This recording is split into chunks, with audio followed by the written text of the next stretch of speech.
Kalau saya jadi Pak Prabowo, saya nggak akan bilang Anda tidak pantas bicara mengenai etika. Itu tidak pada saat ketiga kalinya, tapi dari pertama saya akan ngomong gitu loh. Sudahlah Bu, saya ini riset soal industri pertahanan sudah hampir 20 tahun lebih karena pernah dosen industri pertahanan ya.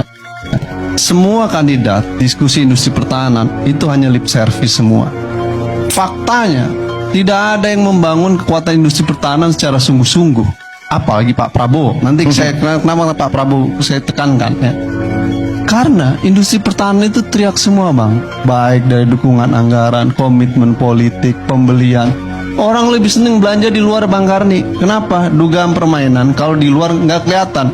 Kalau ke industri pertahanan, kelacak, KPK dan lain sebagainya. Jadi kenapa saya tekan ke Pak Prabowo Mas? Ya, Gerindra, Pak Prabowo selalu menyatakan bahwa memperkuat cinta tanah air, industri pertahanan, nasionalisme. Saya bilang itu semuanya sudah tuntas, tidak memiliki dasar yang kuat sejak Pak Prabowo mengajukan Omnibus Law bidang pertahanan.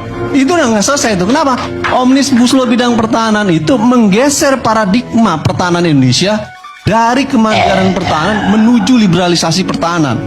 Di dalam undang-undang industri pertahanan yang lama, tier 1, tier 2, tier 3 swasta nggak boleh masuk. Ada beberapa tier yang nggak boleh masuk. Khususnya di inti, di lead sektor nggak bisa masuk. Lalu kemudian asing, di undang-undang modal asing nggak boleh masuk di isu-isu persenjataan dan lain sebagainya. Itu undang-undang industri pertahanan lama. Kenapa? Semangatnya adalah membangun kemandirian pertahanan.